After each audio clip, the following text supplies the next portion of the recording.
everyone. This is Lab 6.1, Experimental Determination of our Gas Law Constant. So what you can see here is my setup. I have a gas collection tube, also known as a eudiometer.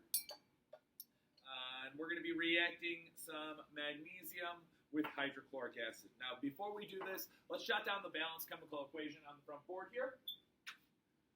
Magnesium solid will be reacting with aqueous hydrochloric acid to produce magnesium chloride and hydrogen gas.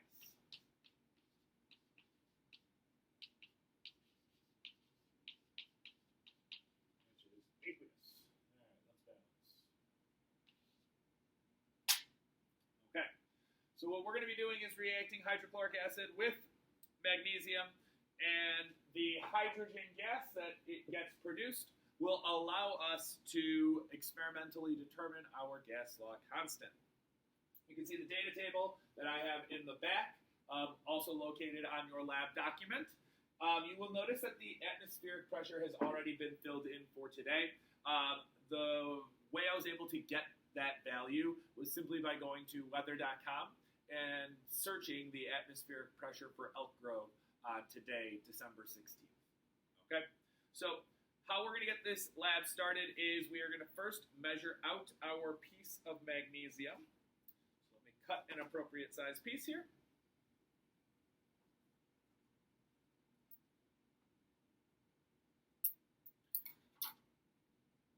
Might be a little too big, so I'm just going to make this slightly smaller.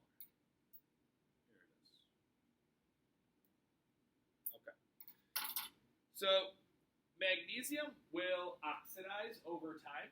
So before I mask this, I want to rub it with steel wool. So if it has oxidized, we'll be able to remove any of the oxygen.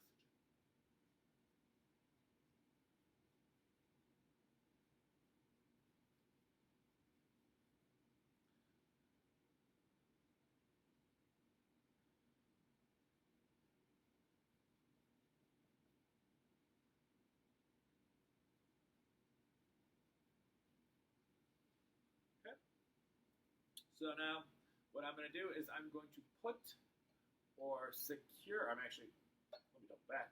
I'm going to mask my piece of magnesium so I know how much is reacting.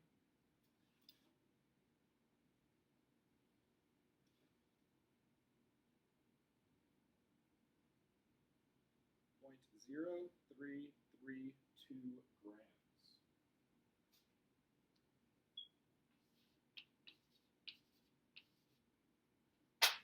Now that I have my mass of magnesium, now I can get it situated in my copper cage, which will then go into my eudiometer.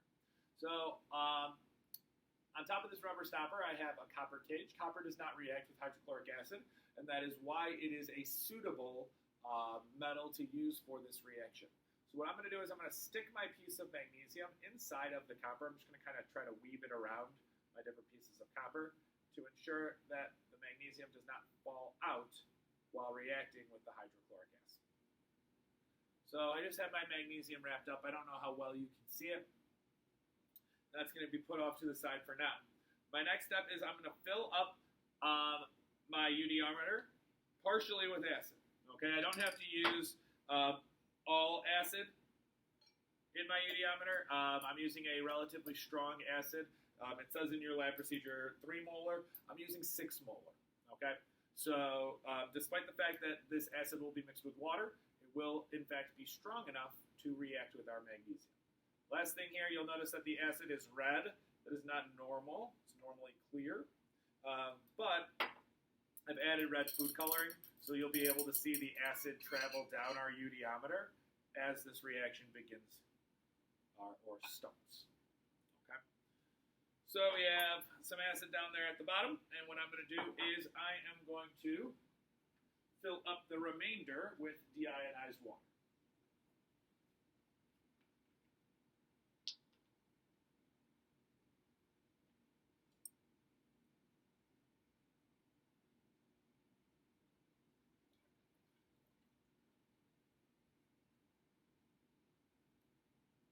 Also, what you'll notice here is that I have,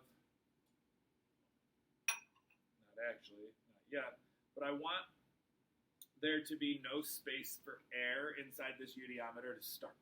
So I'm going to fill up my udiometer until it is overflowing. Okay. Last piece here, I'm going to add some water to my 600 milliliter beaker.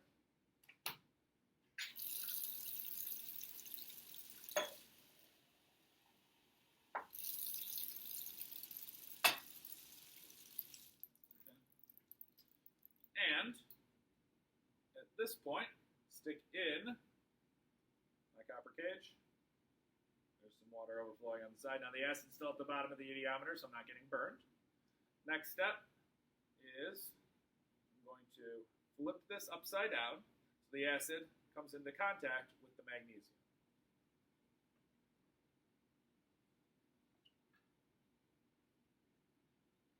Now you'll be able to see the red acid fall down. Once it starts to hit the magnesium, you'll start to see bubbles forming, and that is our hydrogen gas forming by the reaction of the hydrochloric acid with the magnesium. So you can see that acid falling down. It's another reason why I dyed it red, so you have a better opportunity to see it. We are going to need the temperature in the room for this process. Okay, you can see the acid has now gotten to the magnesium and bubbles are starting to form. Here, I'll move this a little bit closer so you can see it. Bubbles are starting to form and go to the top of our udiometer.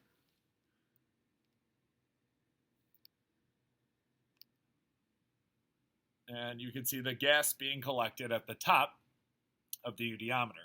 There are holes in the bottom of our rubber stopper that allow the extra liquid to be pushed out and gas to be collected up top. And that's how this device works. Okay, so we're going to have to wait for this reaction to be complete.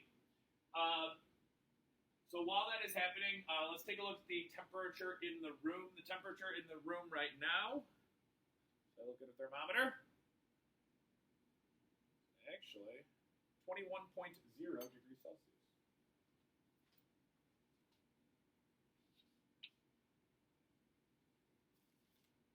Take another look.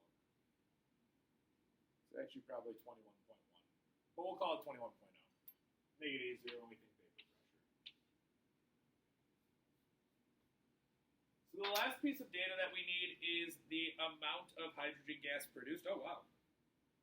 That happened quickly. Okay. So now we can see here we have a specific amount of gas inside of our udiometer tube. What we are going to need to do, in order to figure out the pressure inside of this tube, we are going to need to equalize the pressure inside of my udiometer as well as equalize it to atmospheric pressure. So in order to do that, I am going to move this udiometer into my large graduated cylinder. By placing or by getting the water level in both tubes to the same height, we will have equalized pressure outside as well as inside of the tube. And I'll explain in just a little bit how that helps. Reaching in.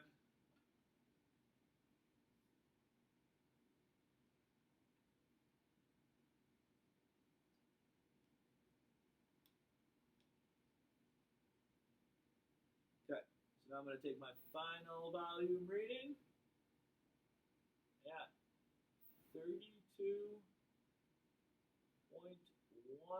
milliliters.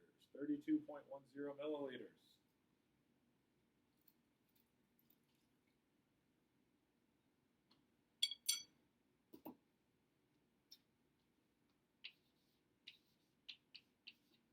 So, a couple of things to take note of, ladies and gentlemen. When I had gas inside of this tube, the gas, or the total amount of gas inside of this tube, was a combination of both pressure total, was the pressure due to my hydrogen gas, as well as the pressure due to gaseous water.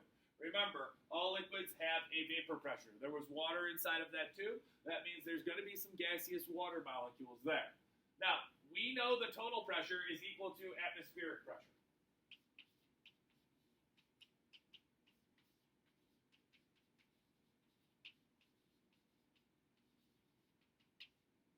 So you need to use